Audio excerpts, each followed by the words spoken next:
Hi, my name is Hammy, and welcome to my podcast about kimchi. Growing up, I've eaten a lot of kimchi. As a Korean American, kimchi has become a staple, accompanying almost every meal at home. Korea has a rich culinary history of side dishes, with one of the main ones being kimchi. It is normal to see as many as 10 or more side dishes on the table with the main meal. Some of these side dishes include candied sweet potatoes, spicy cucumber salad, seasoned soybean sprouts, seasoned spinach, stir fried anchovies, and soy braised soybeans. I've always come to expect this plate of spicy, tangy, fermented cabbage next to every dish. It's interesting to see how this common side dish has become a trendy superfood over the years. I've seen fusion restaurants incorporate kimchi into all kinds of food, such as burgers, tacos, Alfredo pasta, mac and cheese, quesadillas, and even Bloody Marys. Kimchi is such a versatile, healthy, and delicious food that I will probably eat for the rest of my life. In this podcast, I will talk about my own personal memories with it, the taste, my favorite ways to eat it, and the science behind it. I will also have some of my friends taste test it and interview them. One of my favorite memories with my mom is helping her make kimchi at home. While it is such a small, simple side dish, it is surprisingly laborious. Traditionally, kimchi was made in bulk during the winter. It was fermented inside brown ceramic pots called ongi that were buried underground during the winter. Doing so preserved the lifespan of these cabbages in a time where refrigerators did not exist. Similarly, my mom would also make huge batches of kimchi for us to eat for the next couple months. She would usually pick one of her days off work to commit to making a large batch of kimchi. First, we would go to the supermarket and buy huge heavy boxes of napa cabbages. This was definitely my least favorite part of the process because I hated carrying heavy things. I always remember my arms being extremely sore the next day. However, after carrying the cabbages into the house, we were able to start the actual kimchi making process. After cutting the cabbages in half and washing the dirt off, my mom and I would take a couple large bowls and fill them with the cabbages. Then we would throw in a lot of sea salt and mix in some water. When placing the cabbages in the salt water, make sure that all the leaves are covered and salted. After covering the bowls, we would leave the cabbages in the brine overnight. By submerging the cabbages in this brine, many harmful pathogens such as salmonella become eliminated due to their intolerance to the salinity. Fortunately, the lactic acid bacteria, which is essential to the kimchi making process, thrives in this environment. The next day, the cabbages should be flexible and wilted looking. This is when my mom would start making the kimchi paste. Each kimchi paste is unique and depends on the preference of the cook. For example, my mom loves a more umami seafood taste in her kimchi, so she will mix in some fresh oysters or raw shrimp with the kimchi. I love a more sweet and strongly flavored kimchi, so my mom would shred some sweet Asian pear and add more onions and garlic into the paste. My aunt loves her kimchi very spicy, so she will always add a lot of chili flakes into her kimchi. Although you can add more or less of any ingredient, the kimchi paste is pretty straightforward. First, you take water or anchovy broth and mix it with rice powder over low heat. Once it has combined to form a thin paste, set it aside to cool. Next, mix together the garlic, onion, ginger, fish sauce, sugar, red pepper flakes, and rice paste. Once you have the paste ready, mix in the chopped scallions and radishes using your gloved hands. At this point, you can taste the sauce and decide to put in more sugar, fish sauce, garlic, ginger, or red pepper flakes. Once the paste is to your taste, you can start covering the cabbage with it. Taking each cabbage, start rubbing the paste in between every layer of the cabbage leaves. After doing so, rub the paste all over the exterior of the cabbage, ensuring the kimchi paste flavors every part of the cabbage. At this point, my mom and I would taste the pieces of the cabbage and kimchi paste. The kimchi will have a crunchier texture and fresher and spicier taste. However, because it is not fermented yet, the flavors have not penetrated to the inside of the cabbage. As a result, the cabbage itself will be salty. We always set aside some to eat with hot rice and steamed pork belly. It's like a little reward for all the hard work we did. After repeating this process with every cabbage, pack the cabbages inside the jar or airtight container. Pour the remaining kimchi paste on top before closing the lid. At this stage, all the hard work gets passed on to the lactic acid bacteria that carry out lactofermentation. To do so, the bacteria metabolizes the sugars in the cabbage into lactic acid. This acid lowers the pH value and creates an unfavorable environment for harmful pathogens such as botulinum. The airtight container also creates a lack of oxygen, also killing all the pathogens that need oxygen to survive. Fortunately, the lactic acid bacteria is anaerobic, meaning they don't need oxygen. This creates the perfect environment for the lactic acid bacteria to thrive. Because carbon dioxide is a byproduct of this lactofermentation process, you may experience a pressure buildup in your jar or container. Because of this, it is good to burp your kimchi and release the pressure once in a while. The carbon dioxide can also add some fizziness to your kimchi, adding an extra punch. If you want your kimchi to ferment faster, leave it out in room temperature for a day or two. I will note that the warmer the temperature, the faster your kimchi will ferment, and the cooler the temperature, the slower. When it has ripened to your liking, move the kimchi to the fridge. I prefer my kimchi to be on the riper side of the fermentation, and this is because I can really taste the strong, tangy, spicy, and sour flavor. It also works best when I'm cooking with it because the stronger flavors really complement the foods I'm incorporating into it. I will be having some of my friends taste test some fermented kimchi that I got from Walmart from the brand Authentic Korean Kimchi and ask them what it tastes like. As someone who has been eating kimchi all her life, I'm interested in what kimchi could taste like to someone who has never had it before or only had it a couple times. Welcome to my podcast, Katie, Bella, Emma, and Jordan. You guys can try it. I will try it with you. Should I go for a big one? Tasty. Yeah. Okay. I normally like it more sour. Also, the package said vegan, so I don't think they have like the shrimp. They usually put shrimp in there to have more umami. That's not very spicy. No, it's really not. I was expecting more spice. It says spicy on the I container. really do like it though. Well, if it's spicy, I'll It's know. not. It's not you. spicy. I like it. It's really good. Thanks. It's kind of fermented like sauerkraut. What are the nutrition facts? Well, it's not spicy. Oh, it's only 15 calories? That's pretty good. That's pretty good. It's just cabbage, right? Honestly, that's kind of delicious. I might start eating that. Hey, is this good for me? Yeah, it has a lot of probiotics, which I will explain more in my podcast. But have you ever tried kimchi before? So Emma, you start. I've never had kimchi before. It's decent. It's Mhm. pretty good. I definitely could go for more sour. Okay. A little more vinegary kind of taste, maybe. If you leave this out for a little longer, it'll gets ferment more. funkier. Yeah. Mm. How about you, Bella? Yeah, I've had it a couple times. One time at work, I had it on a hot dog, which was pretty good. Never thought of having something like that, like a substitute for sauerkraut. Yeah, I bet that's really good. It was really good. I liked it. But I would love to try your mom's kimchi. I bet that's really good. I bet it's better. Yeah. How about you, Katie? I really like the kimchi. My only critique is I wish it was like a little more shredded like sauerkraut. Because I like the texture of sauerkraut a lot, but the flavor of kimchi is better, I think. I wish it was a little more sour, but it's good. How about you, Jordan? I've never had kimchi before. I gotta say I didn't love it, but also I don't like vinegar things, so that makes sense. I like the other flavors that weren't the vinegar flavors though. Yeah. Going in a circle again, if you could describe what it tastes like or what you could compare it to, or what you think it could just taste good with, what would you describe it?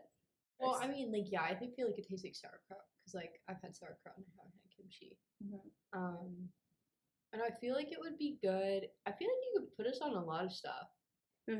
right? Like I was thinking like you could even have it with scrambled eggs. Or like right? think about this like shredded on like I'm thinking like a nacho situation, like a Korean nacho situation. Dude, you could get some good like spicy like pulled beef on there. Yeah. So good. Honestly, the hot dog thing has been making me think I love hot dogs, so might have to try this on a hot dog. Yeah. When I'm home, I literally eat it with everything because it's like a side dish. I would say, yeah, I would agree with Emma. It tastes like sauerkraut, but it has an umami quality that I think makes it different. I thought it if you take away the vinegar parts of it, it kind of tastes like red curry paste.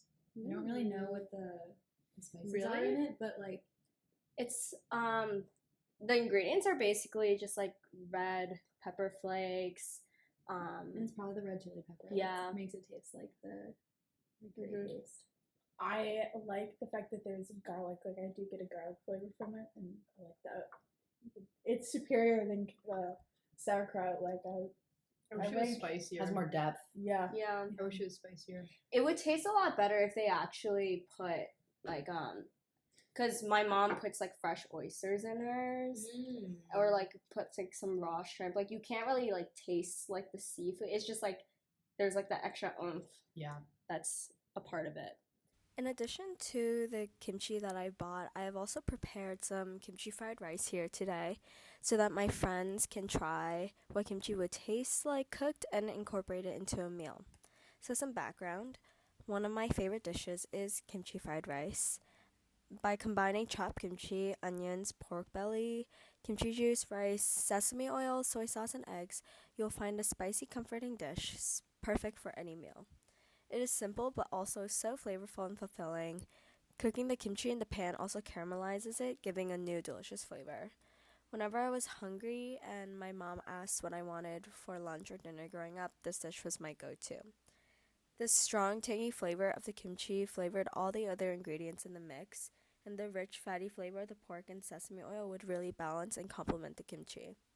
Some of my other favorite kimchi dishes are kimchi jjigae, which is a kimchi stew, kimchi pancakes, and kimchi dumplings. However, I also love eating kimchi as a side dish with most of my meals. For me, it almost acts as a palate cleanser as I go through my meal. How did cooking the kimchi change the flavor of it? I think it made it a lot less than it already was, like a lot less vinegary. I feel like I get more of like the undertone flavors, but I feel like that's also because like we put like garlic and stuff in it, which is also in here, so it like makes it seem like more of that, and onion. Honestly, in the fried rice, I thought that the pancetta was the strongest flavor, and the kimchi had an interesting texture, but the flavor of the kimchi felt no different than the things around it. Really, I think it gives a lot of the flavor to the fried rice. I just think that it's like not a super strong flavor, which is maybe just because the kimchi isn't super strong. I would have to agree with my friends, Colleagues, with my peers. I would say that I actually really liked it. I think that it has a really good flavor when it's cooked. The other times that I've tried it, it's been uncooked. I can see why you really like it. It really has all of the elements of a good dish. Is it gonna get my tummy feeling good? Maybe. I don't know if like the probiotics like survive if you like cook it. That's I don't know that. Maybe you can search that up. I But feel like maybe not. Well, I'll know in a few hours. yeah. It says that probiotic cultures are destroyed around 115 degrees Fahrenheit. So yes, they probably died. Oh, do you want to hear a fun fact? Yeah. Not fun fact, but it's new news to me. They make kimchi with radish. Yeah. Is that good? That's really good. It's called gakdugi in Korean.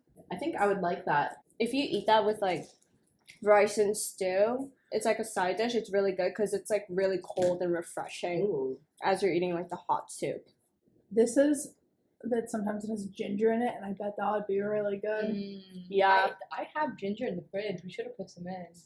Yeah. So this kimchi doesn't have any like oyster or like shrimp or like seafood in it? No, it says it's Why is gluten-free, vegan, and it has probiotics. it? But like, why does it almost taste like it does? Is it the yeast extract? Is that what does it? It would just be like Is it just because I put seaweed on it? Probably. Maybe. No, but I tried it before I put seaweed on it. Okay, I'm about to pop this egg, and I know it's just gonna like enhance the entire situation. Oh, I need to pop my egg. I forgot I put the pancetta in there. It's not a lot of pieces in there. My egg's not a popper. No, maybe I did too long. You overcooked it. It's also good to eat it, also with just like hot rice, seaweed, and kimchi. That's also really good. I like vinegar. Mm-hmm. This one is really not as vinegary, but like I thought it was going to be because like the tougher the kimchi is or more crispy, that means it's less fermented, and the wiltier it looks, the more fermented it is. So I thought this was gonna be a lot more fermented because of the way it like just looks so wilty and Is like it because it's flexible. like been sitting on a shelf, like It was like refrigerated. If you were to just like leave that out, would it get more? Maybe. But like it could also just be because it could be a bunch of things. Like when I tasted it, it didn't have like as much flavor as I thought it would because kimchi that I usually eat at home is it's just so much stronger. And it's almost fizzy because of how long it fermented. It's like carbonated almost. You know when you like not carbonate, when you make kombucha and it becomes fizzy. hey, this is a really cool fact. The company that makes this, their parent company, owns the first kimchi museum in Seoul, dedicated to its history and craft. Nice. It's kind of cool. Yeah. How long does it take for like your mom to make kimchi? It's kind of a big process. You can only use like Napa cabbages. Well, like for like the traditional kimchi. And the cabbages are like this big and you have to like soak them in like salt water overnight. You have to like rub salt in between all the leaves. Sounds like very labor intensive. Yeah. I saw a TikTok about someone making kimchi and it looked very labor intensive. It's like not crazy. It's just that like when we make it, we do it in like humongous batches. That's what the TikTok was doing. Yeah. Because like They're using what's these the point? big. Do you make it like giant once a year storage or like trailers. less or more frequently? We make it once every like 2-3 months, I would say, because we like eat it pretty fast because it's part of our like daily diet. How do you store it at home? You put it in jars. It just needs to be like airtight, like jars, or there are like these special like containers that you can buy. Do you use like canning jars or no? No, like glass jars. Yeah. Does it ever go in the fridge? Yeah. So like you leave it out because it ferments a lot faster in room temperature and ferment it to your taste. And then once you put it in the fridge, it'll still ferment, but just like way slower. So I feel like I would start eating kimchi. I feel like it's probably good for my tummy. it's really good. Do you think this has any ethanol in it because there's yeast? Do you I think don't there's any know. ethanol production? It's an interesting thought. Yeah. Maybe a little bit. I know, I think but there it might also, be. Let me look it it up. depends on the type of yeast because Yeah, like I that's know true. like when I make kombucha, like the type of yeast in kombucha doesn't produce very much alcohol, whereas like the yeast that you use for beer produces a lot more because it's supposed to. If it's alcohol. It's just like different yeast Yeah. species, I suppose. I feel like there's probably not a lot of alcohol in this. No. I don't Probably think a little bit, probably not enough. so. Like trace amounts. Yeah. Yeah, I don't really know that much about that. I have to look into that. Yeah. I like looked Because into it a lot. kombucha has trace amounts, Mhm. but not very much. If you want, I've like looked into it because like I don't know, it's interesting. Like with the kombucha, if you want to like create a more alcoholic brew, you need to like get a different type of yeast. It's like you can't just like creating hard kombucha uses a different kind of yeast Yeah. than creating There's like certain things that you can brew with the kombucha that make it more like make the alcohol content higher. Like if you do the second ferment, I think with apples, it can make it more alcoholic. I'm not sure why. Maybe it's like the sugar content or something in there. Yeah. When you and your mom like make it, do you make it together? Like it's like a thing that you do like on a Saturday or Sunday or something? Or? Yeah. When we make the paste, she's making like a huge bowl of it because there's just so many cabbages we need to like rub the paste all over. So she's like double handing it, just like pouring, not pours. She's like mixing it with her gloved hands, and then I have to be the one who like pours it in because like her hands are like messy. I feel like this has a very mellow flavor. I was expecting it to be. I was expecting more spice and more like. I think of an attack on my mouth. It just like. It didn't attack my mouth like I thought it was going to. Yeah. The kimchi that I've had, and I've only had it a few times, but it was definitely way more pungent than this. Yeah. I think I would like it more if it was more vinegary and more I would like spicy. it. Yeah, I would like it to be really spicy. Like I want it to be more. Can your mom send us some? Yeah, can she like set it up? I can ask my mom to bring some when she comes pick me up at the end of the year. Okay. Before I move on to the next section of my podcast, I would like to thank my friends for joining me in my podcast and letting me cook in their apartment.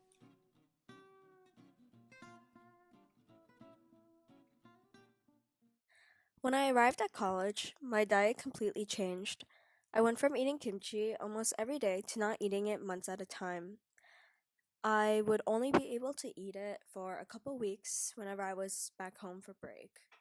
Instead, at school, I was eating more burgers, breads, and salads, which isn't bad, but I was seriously lacking in the probiotic department. All of a sudden, I was constantly having painful stomach aches after dinner and feeling bloated after every meal. And it wasn't just me, it was also all my friends around me. I remember us joking about how we swore the school put laxatives in the food so they would pass through us before we could get sick.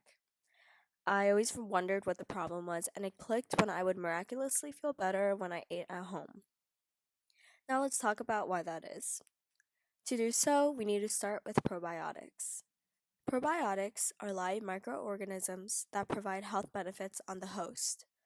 Probiotics such as lactic acid bacteria in kimchi are able to survive both stomach acid and bile acids, which have a pH as low as 1 or 2. As the bacteria arrive in the intestines in plentiful quantities, they implant themselves onto the walls and start colonizing. This results in some beneficial side effects, such as stimulating the immune system, helping with constipation, and more. In a 2016 study, changes in Korean adult females' intestinal microbiota resulting from kimchi intake, researchers investigated whether or not the intestinal microbiota can be changed by diet and if it is directly related to the individual's health. To do so, the researchers examined the effects of kimchi on adult female intestinal microbiota. In this experiment, 12 females were divided into a low kimchi intake group and a high kimchi intake group. The low kimchi intake group was given 15 grams of kimchi a day for 7 days, which is about 15% of the average Korean daily kimchi intake. And the high kimchi group was given 150 grams of kimchi a day for 7 days. Fecal samples from the 12 participants were collected and examined. The results revealed that kimchi had a significant impact on the formation of intestinal microbiota and was beneficial as a healthy prebiotic. The study also found that kimchi intake suppressed the colonization of harmful intestinal microorganisms while promoting the proliferation of beneficial microorganisms. It's safe to say that eating kimchi is beneficial for your gut health. Since kimchi isn't a part of my daily diet here at school, I try to make up for it by having a cup of yogurt every morning and get my daily dose of probiotics. After doing so, my stomach hurts less and I generally just feel better. Kimchi has also been found to have antioxidant and anti-aging, anti-mutagenic, anti-cancer, anti-obesity, and other health benefits. It is no wonder why my mom, at the age of 57, still has great skin and is in great health. Eating kimchi for all my life and it suddenly disappearing from my daily life has really taught me the importance of probiotics and the effects on my overall well being. Although I would love to eat kimchi every day, sometimes it's just not feasible. It's not like they serve kimchi in the dining halls in college, although Dana did my freshman year. Or I will be able to eat Korean food every single day, especially since I do love traveling and eating all kinds of food. However, I can take other probiotics such as supplements, yogurt, or kombucha. Eating yogurt and kombucha in college has really helped my painful stomach issues and made me feel less bloated. Moral of the story is take your probiotics, whether it's from supplements, yogurt, kombucha, or kimchi. Thank you for listening.